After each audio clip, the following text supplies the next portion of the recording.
Valmiki Ramayana, Sundara Kanda, Book number 5, Sarga 57, Roman numerals LVII 57, Hanuman's Return.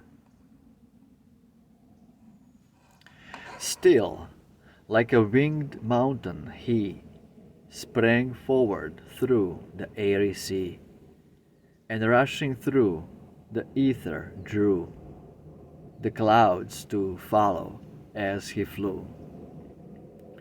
Through the great host around him spread, grey, golden, dark, and white and red.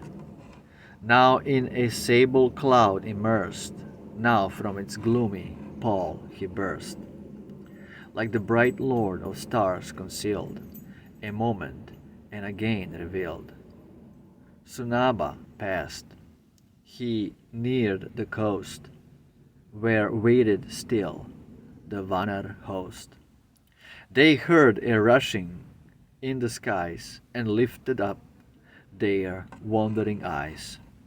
His wild triumphant shout they knew, that louder still and louder grew. And Jambavan with eager voice called on the Vanars to rejoice. Look, he returns, the wind god's son, and full success his toils have won.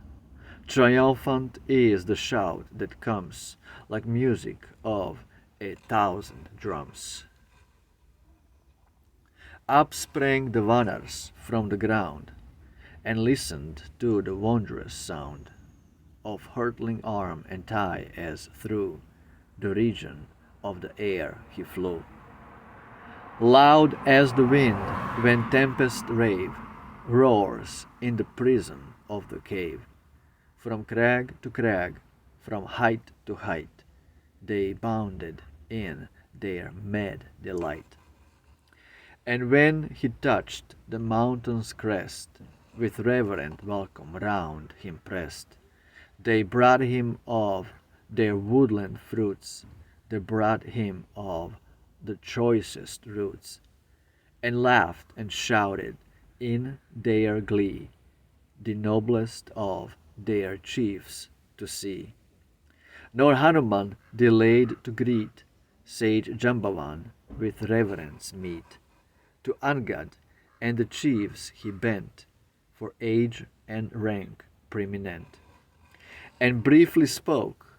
These eyes have seen, these lips addressed the mighty queen.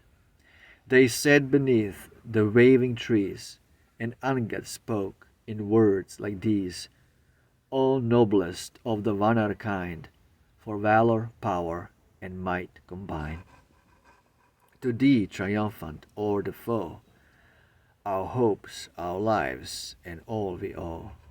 O faithful heart in perils tried, which toil nor fear could turn aside. Thy deed the lady will restore, and Rama's heart will ache no more. Absolutely beautiful. Sri Ramayana. Footnotes. 425.1. I omit two stanzas which continue the metaphor of the sea or lake of air.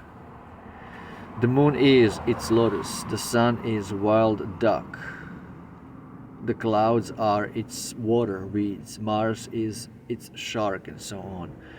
Goresio remarks, this comparison of a great lake to the sky and of celestial to aquatic objects is one of those ideas which the view and qualities of natural scenery awake in lovely fancies. Imagine one of those grand and splendid lakes of India covered with lotus blossoms, furrowed by wild ducks of the most vivid colors, mantled over here and there with flowers and water weeds.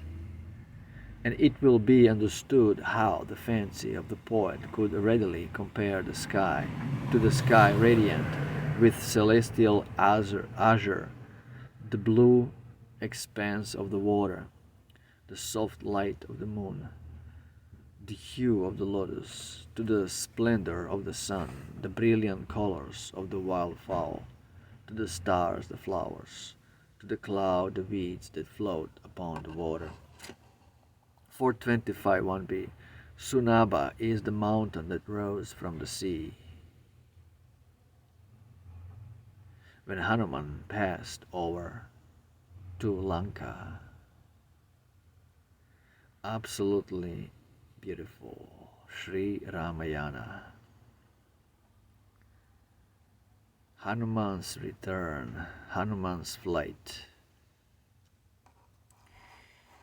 Jai Sri Ramayana, Rama Victa, Victory to Ram, Hail Ram. Ciao.